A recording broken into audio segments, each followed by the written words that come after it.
Hi, everybody. Welcome to this episode of Table Talk.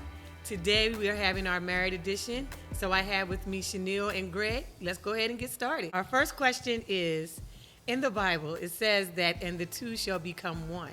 Should a husband and wife have their own identity after they become married? I think that yes, they should still have their identity because basically that's how you met. Okay. So with that being said, like you got to know me by me being the same person I am. So we went our time, then we agreed to get married. Right. So you like me for the person I am. You understand the person I am, like regardless of is as of a Christian or the worldly things, you accept me for who you did, and you know what type of person I am prior to us getting there. Cool. Okay. I agree. Okay. So I do believe that when you get married, you become one, which means you have unity. So you're unified, but you don't have to be uniform.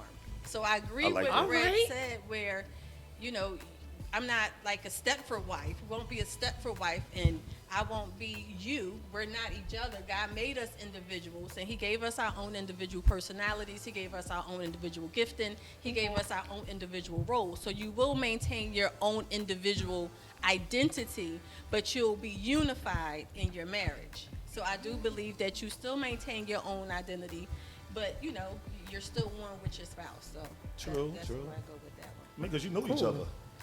Right. You've been through the heres and theres already. So, you know, I wouldn't want to be married to myself. So if we're being exactly the same, it's like, okay, I know me, I love me, I'm cool with me. so you're going to wear 2 rings? Yeah, I could. Married to yourself, huh? Nothing wrong with I don't want to, rings. but if I love you because of who God made you. There you go. I love Okay. me for the way God made me, and we work because we're different, yet we're unified. Unified. So that's Right. what would make us work. I like that. I like that. I like the term unified because when me and Pastor was talking about it, it was funny because I was like, okay, identity. What do you mean by identity? Like when you have kids, especially like at the school, you know, so and so's mom. Right. Like I'm not Barbara or Miss Everett. I'm Right. so and so's Right. mom. Right. So I don't have an identity because all they know me is by the person I'm Yeah, associated not first with. lady. Right. There you know go. what? Not first lady. But yeah, so that's how I kind of took it, and I'm like, well, no, I think I love the way you put it. I have my own identity, but we're just not, you know, not uniform. It reminds me of that. We just recently did a Bible study. And don't make me lie because I don't remember the exact topic, but we got on the subject of being unified as one body of Christ, even though we are different. Right. And we bring different things to the table. And we all, Right. like I said, we all have different gifting. So because though we're different and we're not like, you know, like that, I think it's that army out I see in China where everybody's doing this. We're not What you're doing saying, this. yeah. But we're unified. We're unified in mind. We're unified in our hearts. It's the We're German unified army. in our spirit. But we're still our own individual person. So I think that's important to maintain your own individual personality. What if you don't, though? That's on you. How's effective would that be in a marriage? If Right. you change. Like, you Okay. got married, you know me as a person, but now we get married, and it's like I'm the total opposite person. I do believe 100%, and you and I had this conversation before, where as we grow as individuals, when you're married and when you're with somebody for a long time, the joy of it is getting to know who they become as they Right. grow. I am definitely not the person you met 5 years ago. I'm a different person. Yeah, you ain't never lied about that. Shut up. I think differently. I move differently. Different and as person I met women, 2 years ago. shut up. As women, especially in women, we go through different hormonal changes. So certain things that appeal to me at one point may not appeal to me then. So would you say that's more the female than the men since y'all go through? No, that- because that- I do believe men go through some weird hormonal changes. Yes. They just don't have a name for it. Wow. They go through what I call Okay. menopause when their hormone levels change as well. But again, as we grow and Yeah. as we get older, we're just not going to be the same person. So we will change. The joy of it is learning to love who you are this year, learning to continue to love you who you become 10 years from now. Right. And you when you a change. raggedy, cranky old man, still learn to love that Knowing raggedy, cranky their- old man. Knowing there's changes in line, though. Right. You Yeah, like it's, yeah. You expect You those expect changes. those. You There we know have that this I like is that. true. I like because that. if you were the same person at 40 that you were at 30, in my mind, you missed some growing. Something just you're not the stagnant. same I'm person. just gonna be 40, but at 30, I'm gonna be him. No, No way. dude. But it's just learning to continue to grow to love that person as they go on. That's like true. Sister That's Barb, true. you and Pastor been married for 20 years now. Right. I'm quite sure you are not the same woman that you were 20 years ago, and he is definitely not the same person that he was 20 years ago. Yet, y'all still here. Well, I will say this though. Yes, we are still here. Y'all still here. Look, I will say And I this think though. y'all like each other. Y'all look like y'all still like each other. So. But it's funny that you say that because I remember, and I'll never forget this, and I don't know why I won't forget it, but I remember when I first met him, and he was like the same person he is now is the same way he was when I met him. Like he was still funny, he still had a sense of humor, he was still, had his moments of silly. Like none of that changed, so I think some parts of you will always be the same, Right. but you should expect some growth in some areas. Right, like right. spiritually, he's definitely not the same person I met almost 21 years ago. Right. But like he still likes to have fun. He still likes to make me laugh. Basically, it's like the question was, your identity is still stay the same, but you change it because you're getting older. Right. Wiser. You got experiences. Life is Right. happening. So life changes you. Exactly. You can't help it. Life will change you. But again, when you're with somebody, especially for long periods of time, if you're in a marriage, the joy, I think, is learning to love and to appreciate the person that you're going to get now. Again, Greg 5 years ago his mindset is different than it was 5 years ago. His thought processes are different than it was 5 years ago. Just to see him grow spiritually, the thought on that. But he's still the same silly Greg. Right. And that'll never change. He still has a heart Right. of gold, will give anybody the shirt off his back. Even though he might look mean, he's a big old soft teddy bear, and I'm putting that out there. But yeah, my teddy bear, but I'm putting it out there. But at the same time, he's grown. Right. So I love the growth that I see in him. So I love who he was then, but I love him even more now because I see, the things that got different. Just be yourself. Just be yourself. I guess. all right. So our next question is, the Bible says that he that findeth a wife findeth a good thing. So Greg, when you found Chanel, how did you know that was your good thing? Well, basically, I was married prior to for 15 years, and that relationship was like horrible, and I was ready, and I felt as though she wasn't because we went through a lot of trials and tribulations. Well, it didn't work after 15 years, but I prayed and asked for the things that I wanted from my first wife that I can get again, not knowing I was going to be married again because I didn't really want to. But when I found Chanel, she had everything that I prayed for. And it was like she was a gift from God because he knew exactly what I wanted. And I appreciate that. And I held on everything I didn't have in that first one I got. And it changed me. It made me a different person because that's how much I appreciate it. Knowing that God could bring a gift that's special to me.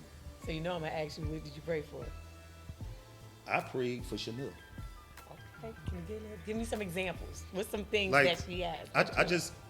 I prayed for God to give me what he know I really wanted, what he know I really needed.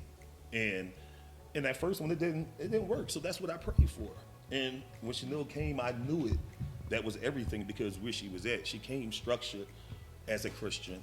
Okay. She came on top of like everything I laid on, and I needed that to like structure me more and get my mind focused back on me being a person than worried about where I came from, being married to the one prior to. And it took a lot out of me, but that's how I know she took it all out of me.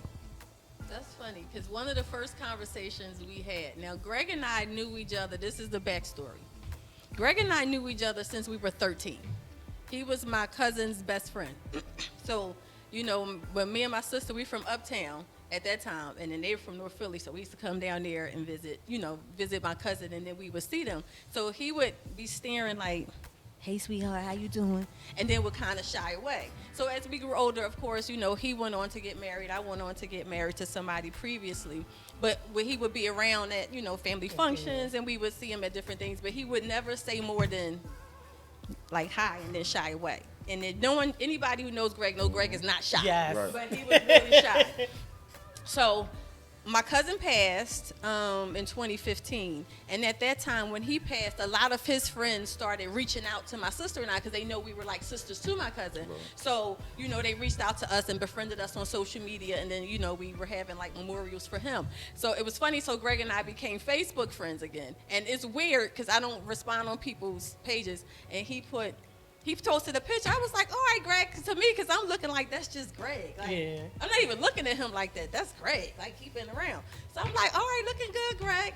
And then I didn't think anything of it. And then he sent a message in my inbox that said, you know what, hey, you know, we got to keep in contact. Keep in contact. I was like, you know, that's cool. Again, thinking, Gotta. I'm thinking, Wait till I tell you my that's story. just Greg, not thinking anything of it. Never thought anything of it. That's just, he was like, but I don't got your phone number. I'm like, that's just Greg. So But I Greg have is your like phone one of the number. homies. So I'm like, here. I didn't think he was got gonna call. I'm like, here got my phone number. And then, so this is at midnight. I'm up, and he was coming from work, and I just happened to be up anyway. It was a Friday on the midnight, and then he called me. And I'm not a phone person. I can't stand talking on the phone. I avoid the phone. Like, text me. We can send text me. I don't want to talk on the phone. Don't call me. I don't feel like talking. We talked 6 hours that night. He called me. Wow. And Make we a long literally story stayed short, on the phone we for talked 6 hours, and she it loved was it. like a part-time job. I was like, dude, I get paid good money to be on the phone like this. So, you know. But one of the questions I asked him, because he was telling me, you know, about what he had been through, and I was, you know, explaining to him, like we were just catching up over the years and not speaking. I said, would you ever want to get married again? Again, I'm not looking at us to Like be that. like, it was just like, this the homie Greg. We catching up. He was like, I would never get married again. I was like, I guess all of the hell you've been through, I don't believe it. I said that prior to, though. He said that. This is No, the I'm talking about rape. I just said it prior to. right. So it was funny that, and he's like, you know, I was like, well, the sun coming up at this point. It's 6 o'clock in the Wow. morning. I'm ready to go to bed. He was like, you gonna call me later? I said, yeah, I'll call you later. It's like, but I was like, hey, Greg is kind of cool. I mean, I'm on the phone for 6 hours. I don't talk to nobody like She called me 8 o'clock in the morning. That's 2 hours later. I did not. That lets you know where we I called stand him at right later. now. Shut up. I called him later that day, and then from that point on, we've been like, it's not a day that went past since July 23rd, 2017, that we have not talked or had some kind of communication. And the crazy thing is, a couple weeks after that, I was going on to Mississippi. I was driving to pick up my girls, and he was like, I'm not getting off the phone with you until you make it to your destination. I said, that's 17 hours. You know that, right? He was like, yeah, You I know want to that. make sure you get to your destination safely. So we were on the phone literally the whole ride until I stopped to take a quick nap. But that showed me the quality of the person that he was. Because I'm like, dang, I think I like him a little bit. Hold on, that's more than just Greg, the Gotta. homie. I know. Gotta. Greg, I called my sister. I said, Mimi, guess who I was on the phone with? She said, I said, Wow. Greg. She was like, Greg, who? I said, Greg. She was like, Greg. Ooh. And when I told her that, she That was sound like, like her. wow, so y'all really like each other. It was like weird that I found that funny that he Wow. said the things that he said about me, because I can say the same thing about, I wasn't looking to be in anybody's I wasn't. relationship. I got out of a marriage a year and two prior. I wasn't trying to be with nobody like that. I had a tolerance level that was this thin. So if you sneeze wrong, I lost your number. I didn't want to be on the phone. I didn't want to be bothered. I got my own, so I don't need you type attitude. But what I found with him was one of the things that we did, we laid out right at the beginning of our relationship is consistency. I said Oh, yes. inconsistencies turn me off completely. If you Yeah. become inconsistent, I will lose your number and act like I never met you in your whole life, because that's a turn off to I mean, not to mean to piss off. The funny thing was, I really believe, I think I said it, consistency first, and you was like, wow, that's my favorite thing to live by too. Right. And Okay. that's how we was like, wow, like that was one of the connections we had, because it showed like where we stood at, what we was really looking for, what we really Yeah. wanted. Right. Yeah. And to start from being consistent and communicating is a big way to start from. Not in the middle of the race, but from the beginning. Right. Understand Yeah. the person. Establish, we Yeah. established Yeah. immediately. So and as we grew, I saw that that I saw something in him that I told Pastor this. I was like, I got somebody I need you to meet. I need you to meet this person. This is somebody I really like, and I feel as though, he has a gift, and I know God is going to use him. He doesn't know quite yet that God is about to use him the way he using him, and I need you to meet him, like, right away. And Pastor was like, all right, whatever, bring him in. I was like, no, I'm for real, Pastor. I need you to meet this dude. I need you to fill him out because I think I like him like that for real. And I need you to fill him out because if you say cool, then, you pass it, then we cool. But I remember just having a conversation with Greg. One of the things that solidified it for me is when he and I would have these conversations. We would be in the park. We would just talk. We would just talk for hours. Again, I don't like talking like that. So must have been a little. Should I keep that in mind? I don't mess with folks like that. But one of the conversations we had, he said, listen, I know I was just about to be ordained. I was maybe a month or two prior to me sitting for my ordination. And he was like, wow, that's decent. That's wonderful. I love that. He said, you know what? If I'm going to be in your life, I want to walk right with you with your walk. I don't want to, even though I know you already about to be ordained, and I'm just trying to, rediscover my relationship with God. Mm-hmm. I know that I want to walk beside you. I don't want you to walk ahead of me. I don't want to walk ahead of you. I want to walk beside you in everything that you do, whether it's, secularly, but especially spiritually. I want to be there to walk with you. That's when I was like, oh, I really had liked him. She's like, okay. Yeah, that was the thing that solidified it. But those were a couple of things that solidified it for me with him. Final question. When you get married, we exchange rings, and the rings are supposed to represent the eternity of a marriage. What do you think, or what are some things you think breaks that eternal circle? A lot of things. Well, first of all, the person's mindset.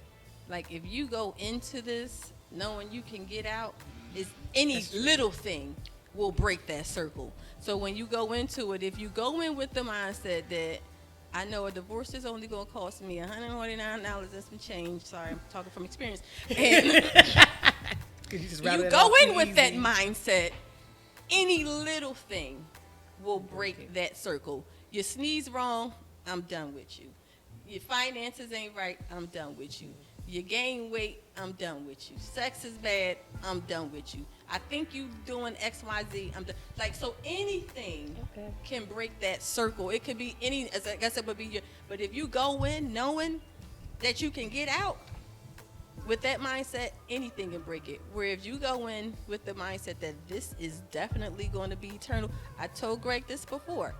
I went in knowing I can get out. So that's why I said speaking from experience. Right. And I got out because I shouldn't have been in it in the first place. Right.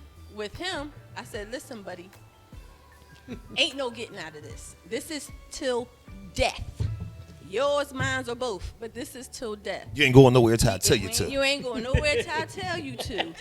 You mad, I'm mad. You sleep in that room, I sleep in this room. We get it together, but there's no divorce. That is not an option. So we're going in with the mindset that this is eternal. There is no breaking this one. But when you go in with the mindset you can get out, anything can break this one. I mean, I like what you said. You made a good point. But, like, to me, it depends on the person. Like, God gives everybody a gift, and you got to be spiritually grounded. And that's something you would know because I was 24 when I first got married, and I was ready, but it didn't work out. But yet, I'm still sitting here married now, like 15 years later. 19 years later, 20 years later? 20 years later, wow. And I'm doing it again. So this is not that, it got to be in you, and it's not in everybody else. But if you're a person who think like, I know I can get out when anything hit the fan or when I get tired because it's not what I want it to be, you in it for the reasons because it's not about what you want. It's what y'all want. Right. Y'all in it together as a union. And that's the whole point of that circle, that ring that's going on that finger is you combining yourselves together. Even, I'll go a step further. It's not even about what we want. It's about what God wants. But why you ain't said that from the beginning, though? Because I didn't want to. It's about, we're going to end it on that. She wants to end it with God. I understand. It's about what God wants. It's not about what. No, but that's why I said this spiritually grounded. It got to be in you. You got to be determined. Right. And you got to be. You just can't be anybody, because if you, like I said, like if I was anybody, I wouldn't be here right now. If you- if It'd you- just destroyed me the first time around. I would never do it again. But it was always in me because I went in my first one really ready. And I wanted this one. I prayed for it. I asked for it. And he gave it to me. It's just one of them things where I think when God is out of the equation, and Right. that's, and then I'll go right. Right. That's where I leave it. Right. When God is out of the equation, when you put your feelings in the equation without putting God in There you go. at the forefront of it, that is what breaks that eternal bond. But what if you didn't have that in the beginning? What if you didn't have God? Like you just working, you just walking. Like I say, sea strolling. You just a walker. Eventually, You're a you baby, gonna- like you they gonna say. sea-stroll And into then some you problems actually in a develop and get divorce. to that point. Like Yeah. it don't happen like that for everybody. Everybody just don't have the mindset and just fall into it. Some people, and see, I'm a well believer of the not knowers because that's where I came from, not knowing, and always want to know why this, why that. Right. I got Okay. you. So what do you say to people like that? Like it's not gonna work for them because they wasn't ready at that time. No, what I'll say to them is put God in the forefront of your marriage. You might not have started it that way, Right. but He it's comes never in, too yeah. late to put him at the center. So you might have started with your own feelings and you would see strolling back like that. But once you put God in the center and you make it your business to keep God There you as go. the center and head of your marriage and of that relationship, things gonna come. I was Right. looking at something this morning that said,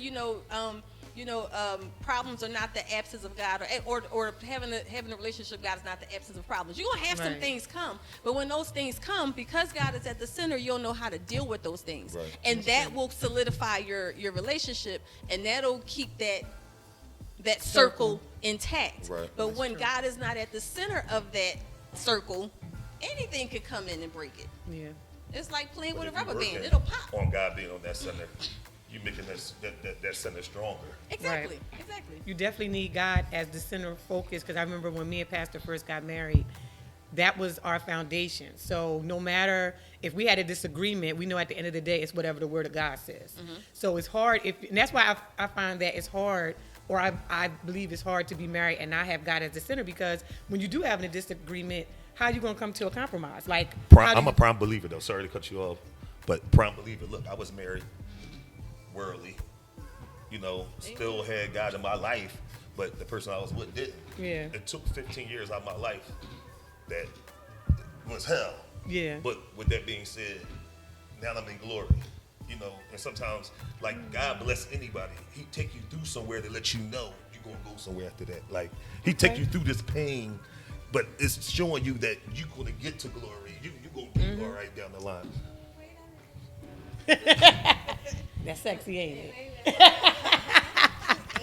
Christian men are sexy. No, I read that this morning. Oh, shut You up. know what? Say that. No, but I agree. I think it's true because again, been there, done that with a Yeah. failed marriage. That too. No, that's true. I And God understand. was not the center Right. of those Yeah. situations. Right. It was what I wanted, and when I felt like Yeah. It's hard stuff because happened, and I ain't want God in that. I had a relationship with God, but I ain't really. I wanted to get Yeah. out, it's and tug that's of what war. I did. It's But- pushing and pulling. Because your Right. mind one place, their mind another place. Right. Yeah. But if It's you never come gonna in, work. and I mean, again, it was never too late. I don't know where God wasn't meant to be, but because we come in with God as the center, when things come, we know who to give it Yeah. to, and that's what Final keep the authority. circle even stronger. Like we're not doing a rubber band circle that pops when things get tense, where that steel or that metal or that gold that it stays intact. Just a thought, but 7 years, God ain't there. 20 to 50 years, God there. He did all the way. And it's just the way I was just looking at it about what you just said. Like 7 years, like if it ain't lasting, that means you don't got God. You need to But get him in if there. it's lasting, God is God there. has to be. He's in there Yeah, I see Gotta what be you're there. saying. Right. That's He's in there basically what I'm somewhere. saying. I guess I'll keep you around. For you keep me a little bit. What's Give me a year or two, You owe me 45 You've been years. married for over 24 hours. You owe me It's been a little over 24 you owe me hours. 45 years I'm and some still gray walking, hairs. but I get there. I guess I'll keep you. So that concludes our table talk for today. Make sure you tune in next time for the next episode. All right, guys? Be blessed. Much better next time.